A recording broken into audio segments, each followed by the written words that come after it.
Hello नमस्कार दोस्तों, आप सभी का स्वागत है astrology channel innovative research group में। आप मेरी एस्ट्रोलॉजी सीरीज लगातार देख रहे हैं जिसके अंदर हम डिफरेंट ज्योतिष सूत्रास लेकर आ रहे हैं। अभी हमारे कुछ न्यू कोर्सेज शुरू होने वाले हैं, तो उन्हें जो भी ज्वाइन करना चाहते हैं उनके लिए यहाँ पर 2 नंबर दिए हुए हैं, व्हाट्सएप नंबर। इस पर आप हमें मैसेज सेंड करें, हाई करके लिख दें, आगे हम आपसे संपर्क कर लेंगे। तो अब शुरू करते हैं हम नए ज्योतिष सूत्र। आप सभी से एक छोटी सी और रिक्वेस्ट है कि आप इन ज्योतिष सूत्रों को अपनी कुंडलियों पर लगाएं। जो लोग एस्ट्रोलॉजर्स हैं वो उनके पास जिसकी भी कुंडलियां आती हैं उन पर लगाएं। और आप यदि इस वीडियो को एंड तक देखते हैं, आपको क्या समझ में आता है, कमेंट करना ना भूलें, क्योंकि अब कमेंट्स के बेस पर ही हमारी रिसर्च आगे बढ़ती है। आपके पॉजिटिव और नेगेटिव जो भी कमेंट्स होंगे उन सभी का स्वागत है। अब मैं शुरू करता हूं इनोवेटिव ज्योतिष सूत्र। जो सबसे पहला कॉम्बिनेशन आज की क्लास में हम डिस्कस करेंगे वो करेंगे हम प्रॉस्पेरिटी ऑफ ए भावा इन कुंडली। किसी भी कुंडली के अंदर आपको किसी भी भाव की प्रॉस्पेरिटी किस तरीके से देखनी है। प्रॉस्पेरिटी का मतलब वो भाव कितने अच्छे रिजल्ट देने वाला है, उस भाव से रिलेटेड कार्य करके आपको कितने अच्छे रिजल्ट मिलने वाले हैं।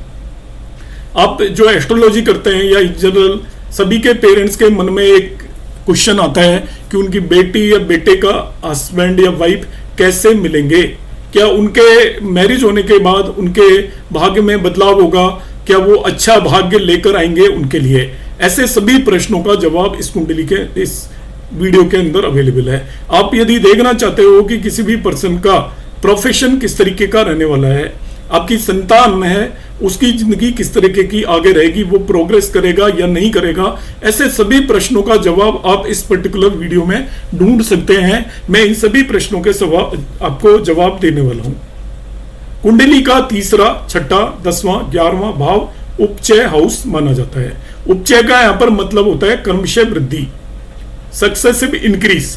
तीसरा, छठा, 10वां और 11वां भाव उपचय हाउसेज होते हैं। इन भावों के अंदर यदि अशुभ ग्रह बैठे होते हैं तो वो भी अच्छे परिणाम देते हैं, ऐसा माना जाता है। और ये जिंदगी में या लाइफ के अंदर वृद्धि या इंक्रीज को रिप्रेजेंट करते हैं, एनहांसमेंट को रिप्रेजेंट करते हैं, प्रोग्रेस को रिप्रेजेंट करते हैं, ऐसा हम मान सकते हैं। तो आज का जो हमारा सूत्र है रिसर्च बेस्ड ये सूत्र है और ये बृहद पारसर होरा शास्त्र से ही लिया गया सूत्र है कि कोई भी भाव उसका स्वामी और कारक दोनों, कुंडली के सभी 12 भावों के कारक होते हैं। सभी भावों के कारक हैं। पहले भाव का कारक सूर्य होता है, दूसरे, 5वें, 9वें और 11वें भाव का कारक जुपिटर या गुरु होता है। इसी तरीके से तीसरे और छठे भाव का कारक मंगल होता है, चौथे भाव का कारक चंद्रमा होता है, 7वें भाव का कारक शुक्र होता है, 10वें भाव के मल्टीपल कारक होते हैं और 8वें और 12वें भाव का कारक शनि या सैटर्न होता है। तो किसी भी भाव का कारक और उसका स्वामी अलग अलग होते हैं हर एक की कुंडली में, मगर कारक फिक्स होते हैं। दोनों ही यदि उपचय हाउसेज में जाकर चले जाएं तो उस भाव के कारकत्वों में वृद्धि होगी। ये सिंपल सा फॉर्मूला है।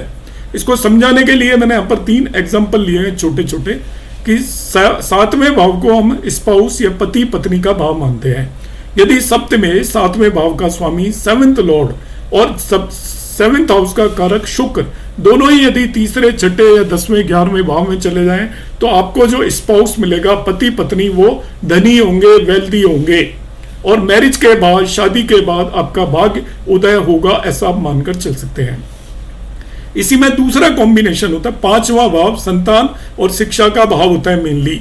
वैसे हर एक भाव के कई सारे कारकत्व होते हैं, मगर मेनली शिक्षा और संतान के लिए हम इसे देख सकते हैं। उसका जो कारक होता है वो गुरु होता है। यदि किसी नेटिव की कुंडली में 5वें भाव का स्वामी पंचमेश, जिसे हम 5th लॉर्ड भी बोलते हैं, और उसका जो भी सिग्निफिकेटर या कारक गुरु है, जुपिटर है, वो दोनों ही 3, 6, 10 या 11वें भाव में 3, 6, 10th और 11th हाउस में जाकर प्लेस हो जाएं, बैठ जाएं, तो उस व्यक्ति की संतान प्रोग्रेस करेगी, बच्चों को प्रोग्रेस मिलेगी, ऐसा हम प्रेडिक्शन दे सकते हैं, ऐसा हम फलित कर सकते हैं। इसी तरीके से 10वां भाव आजीविका का भाव होता है। तो मैंने यहाँ पे 3 मेन इंपॉर्टेंट भाव ले लिए हैं, मैरिज, एजुकेशन, बच्चे और आजीविका।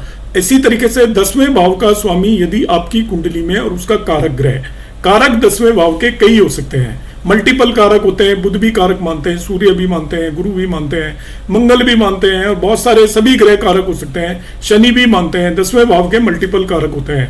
तो 10वें भाव का जो भी स्वामी है लॉर्ड और उसका कारक यदि दोनों ही 3, 6, 10, 11 भाव में चले जाएं तो ऐसे व्यक्ति के प्रोफेशन या उसकी आजीविका में वृद्धि होगी जिंदगी भर। तो उसके लिए मैंने यहाँ पर इसको समझाने के लिए एक एग्जाम्पल लेकर समझाने के लिए मैंने ये हरिवंश राय बच्चन की एक कुंडली ली हुई है, जो कि एक प्रसिद्ध कवि थे, एक प्रोफेसर थे, जवाहरलाल नेहरू और इंदिरा गांधी फैमिली के बहुत परम मित्र हुआ करते थे और आज के सुपरस्टार अमिताभ बच्चन के पिता थे।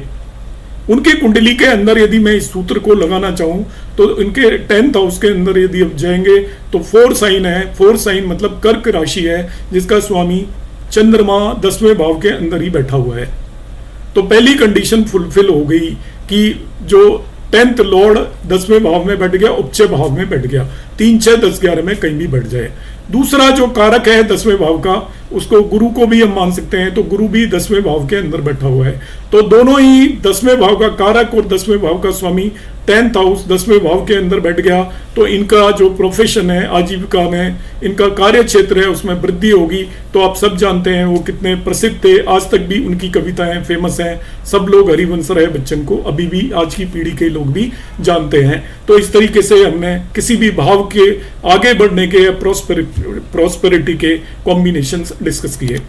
दूसरा कॉम्बिनेशन जो हम देखेंगे, आपको किसी की भी व्यक्ति का जो भी बुद्धिमत्ता है, इंटेलिजेंस को देखना है ऑन द बेसिस ऑफ कुंडली। एक चार्ट को देखकर, एक कुंडली को देखकर, पत्रिका को देखकर आपको यह निश्चय करना है कि यह व्यक्ति होशियार होगा, दिमाग वाला होगा, बुद्धिमान होगा या नहीं होगा। उसका एक बड़ा ही सिंपल सा बृहद पारसर होरा शास्त्र का एक रूल है, जिसे मैं आपके सामने यहाँ पर लेकर आया हूँ।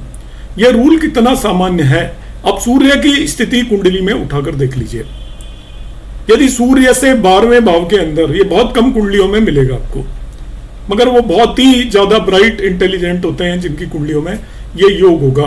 सूर्य या सन से 12वें भाव मतलब पिछले भाव के अंदर देख लीजिए, यदि गुरु और शुक्र दोनों जो देवताओं के और राक्षसों के गुरु हैं, दोनों गुरुओं की युति हो जाए तो ऐसा व्यक्ति परम बुद्धिमान होता है, हाईली इंटेलिजेंट होता है, इंटेलेक्चुअल होता है। अब 12वें भाव में नहीं है, यदि सेम ही भाव में, उसी भी भाव में यदि गुरु और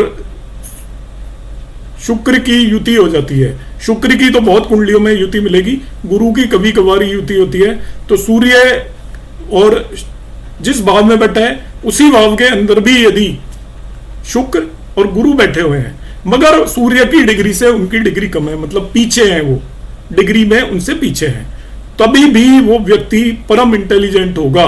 मगर इसमें एक चीज का ध्यान रखना, यदि उसका शुक्र वक्री हो जाता है, रेट्रोगेट हो जाता है, तो इंटेलिजेंस का लेवल उतना हाई नहीं होगा। इंटेलिजेंट वो जरूर होगा, श्योर है। यदि सूर्य से 12वें भाव में यदि शुक्र और गुरु की युति है, या सूर्य जिस भाव में है उसमें भी युति है मगर वो सूर्य से डिग्री में पीछे है, तो व्यक्ति बहुत इंटेलिजेंट होगा। इसको समझाने के लिए मैंने यहाँ पर एक ये कुंडली ली हुई है, आपकी वृषभ लग्न की कुंडली है। इसके अंदर जो सिंह राशि के अंदर सूर्य, गुरु और शुक्र तीनों बैठे हुए हैं, मगर आप ध्यान से देखेंगे तो यहाँ पर सूर्य की डिग्री, सन की डिग्री 28.19 है, जबकि गुरु एंड वीनस की डिग्रीज आपकी उससे कम है, तो उससे पीछे हैं, तो एक व्यक्ति इंटेलिजेंट होगा। मगर यहाँ पर शुक्र एक्चुअली वक्री हो गया, इसलिए उतना इंटेलिजेंट नहीं होगा जितना इसको होना चाहिए था। यदि शुक्र भी वक्री नहीं होता तो ये बहुत ज्यादा वाइज और इंटेलिजेंट होता। अब हम एक और कॉम्बिनेशन की बात करेंगे, हैप्पीनेस डिस्पाइट पेन। जिंदगी के अंदर आपने बहुत लोग देखे होंगे जिनके पास कुछ भी नहीं होता और वो बहुत हैप्पी रहते हैं। ऐसे लोग देखे होंगे जिनके पास सभी तरह की सक्सेस होती है मगर वो कभी भी हैप्पी नहीं रह पाते।